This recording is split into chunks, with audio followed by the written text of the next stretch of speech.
ఒక డాక్టర్ తన క్లినిక్ బయట బోర్డు పెట్టాడు. నిన్ను నయం చేస్తే 100 రూపాయలు ఇవ్వు, నయం చేయలేకపోతే 1000 రూపాయలు ఇస్తాను అని బోర్డు పెట్టాడు. ఇది చూసిన ఒక లాయర్ డాక్టర్ తెలివి తక్కువతనాన్ని ఎలాగైనా వాడుకుందాం అనుకున్నాడు. మొదటి రోజు లాయర్ హాస్పిటల్ లోపలికి వెళ్ళాడు. డాక్టర్, నాకు రుచి తెలియటం లేదండి అన్నాడు. అది విన్న వెంటనే డాక్టర్, అవునా అండి, నర్స్ వెంటనే మెడిసిన్ నెంబర్ 33 తీసుకురా అన్నాడు. నర్స్ ఆ మందు తీసుకుని రాగానే ఆ మందుని లాయర్ నాలిక మీద వేశాడు. లాయర్ వెంటనే అరవడం మొదలుపెట్టాడు. అరే, అది పెట్రోల్ కదరా అన్నాడు.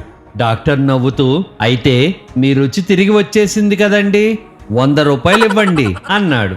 రెండో రోజు లాయర్ మళ్ళీ హాస్పిటల్కి వచ్చాడు. డాక్టర్, నాకు జ్ఞాపక శక్తి పూర్తిగా పోయిందండి అన్నాడు.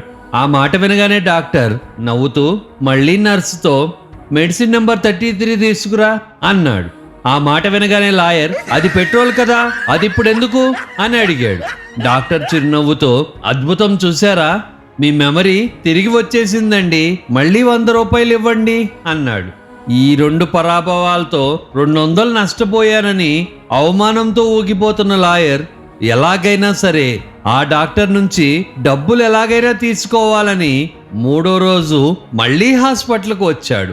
ఈసారి లాయర్ చిరాగ్గా మొహం పెట్టి, డాక్టర్, నాకు చూపు పూర్తిగా పోయిందండి అన్నాడు. డాక్టర్ చిరునవ్వుతో, అయ్యో క్షమించండి, అంధత్వాన్ని నేను నయం చేయలేను, ఇదిగో మీ 1000 రూపాయలు తీసుకోండి అన్నాడు. లాయర్ డబ్బులు తీసుకుని, ఇది 10 రూపాయల నోటు కదా అన్నాడు. డాక్టర్ నవ్వుకుంటూ, అయితే మీ చూపు తిరిగి వచ్చేసిందనమాట, ఇంకో 100 రూపాయలు ఫీజు ఇవ్వండి అన్నాడు. ఇదంతా జరిగేసరికి చివరిగా లాయర్ అర్థం చేసుకున్నాడు, ఎంత తెలివైన వాడైనా సరే వాడికన్నా తెలివైన వాడు ఎప్పుడూ ఉంటాడనే విషయాన్ని అర్థం చేసుకుని మౌనంగా అక్కడి నుంచి వెళ్ళిపోయాడు.